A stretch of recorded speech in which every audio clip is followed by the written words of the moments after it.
Dewan Perwakilan Rakyat Daerah DPRD Kabupaten Nganjuk menggelar rapat paripurna penyampaian laporan keterangan pertanggungjawaban Bupati Nganjuk tahun anggaran 2021 secara virtual. Rapat paripurna tersebut dipimpin oleh Wakil Ketua DPRD Nganjuk Jianto. Paripurna itu dihadiri langsung oleh PLT Bupati Nganjuk Marhen Jumadi.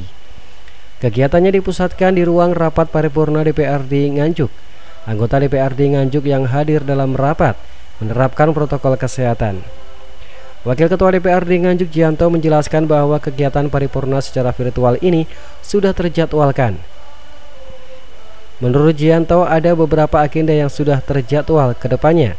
Ini setelah laporan LKPJ dilempar ke DPRD, berarti target adalah pandangan umum fraksi-fraksi. Kemudian agenda berikutnya yaitu berkaitan jawaban Bupati terhadap fraksi-fraksi. Selanjutnya DPRD Nganjuk membentuk panitia khusus untuk membahas LKPJ. Meski demikian, ia menyebut bahwa pembahasan LKPJ bergantung pansus. Mudah-mudahan apa yang disampaikan oleh Bupati terkait akhir bulan ini bisa diparipurnakan pengesahannya. Apa itu laporan LKPJ dilempar ke kita, jadi target kita adalah pandangan umum fraksi-fraksi yang insya Allah akan kita jadwalkan besok. Setelah itu nanti kita agendanya adalah jawaban Bupati terkait pandangan umum fraksi-fraksi. Habis itu nanti kita membentuk pansus, kita agendakan untuk diparipurnakan. Nanti pansus itu yang akan membahas terkait LKPJ ini. Mudah-mudahan apa yang disampaikan Pak Bupati tadi terkait akhir bulan bisa kita paripurnakan pengesahannya, mudah-mudahan bisa terrealisasi. Tergantung nanti teman-teman dari yang membahas pansus bisa mencermati apa-apa yang disampaikan Pak Bupati tadi.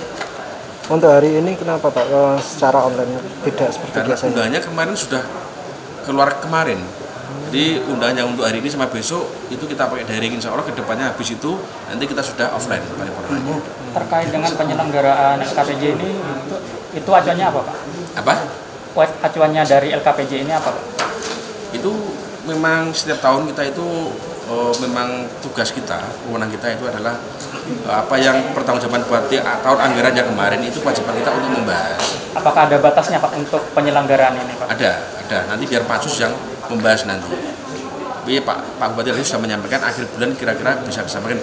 Saya tidak bisa menjawab. Mudah-mudahan teman-teman yang duduk di pansus nanti bisa menyelesaikan apa yang sudah diminta Pak Bupati tadi. Sementara itu, Marhen Jumadi dalam kesempatan memaparkan tentang adanya beberapa perkembangan dalam LKPJ dibandingkan dengan tahun sebelumnya. Ia menyebutkan tentang capaian produksi domestik regional bruto, pertumbuhan ekonomi, kemiskinan, pengangguran terbuka, dan lainnya. Ia mengungkapkan sirkulasi keuangan daerah Nganjuk mencapai kisaran 28 triliun pada tahun 2021. Tahun yang lalu atau 2020 itu 11,62 menjadi 11,85.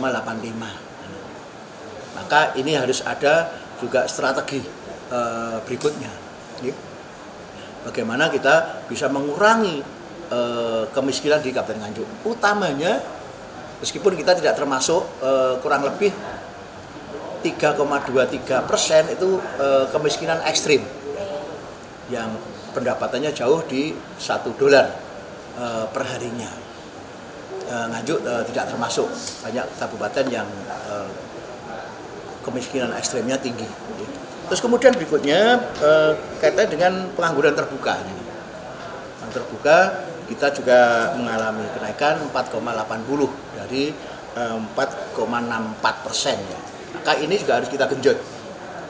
Harus ada korelasi, ini belum ketemu formula bahwa dengan banyaknya perusahaan itu juga seharusnya korelasi positif terhadap pengangguran. Kalau pengangguran juga teratasi, maka kemiskinan juga kena. Ini yang perlu skema lebih detail dan pas. Kaitan dengan 1, kemiskinan, 2, pengangguran. Tak hanya itu, daerah Nganjuk mengalami pertumbuhan ekonomi dibandingkan tahun 2020. Karena sebelumnya Nganjuk sempat minus 1,71%. Pihaknya menyiapkan skema dan strategi penanganan ekonomi. Sehingga tahun 2021 surplus 3,61%. Sehingga dibandingkan tahun yang lalu 2020, tumbuh kurang lebih 5,32%. Meski demikian, ia menyampaikan adanya peningkatan kemiskinan pada masa pandemi COVID-19, yaitu dari 11,62% pada tahun 2020 menjadi 11,85%. Kenaikan itu seiring meningkatnya pengangguran di Nganjuk. Ia menganggap ada yang tidak sinkron antara pertumbuhan ekonomi dengan tingkat pengangguran dan kemiskinan di Nganjuk, meski Nganjuk memiliki banyak perusahaan.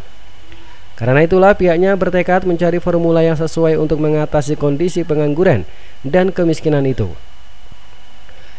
Ia mengungkapkan ada kenaikan hasil perusahaan dari yang direncanakan 3,7 menjadi 4, miliar atau naik sekitar 107%. Menyikapi hal itu, ia mengatakan akan berkomunikasi dengan Badan Pusat Statistik. Ia menginginkan adanya data pengangguran dan kemiskinan berbasis by name by address. Ia juga akan meminta kepada camat dan lurah atau kepala desa untuk mendata warga miskin. Ia juga berharap agenda LKPJ, penganggaran dan pengesahannya dapat terselesaikan pada akhir bulan Maret 2022. Dari Nganjuk, Jawa Timur, Tim Liputan SRTV.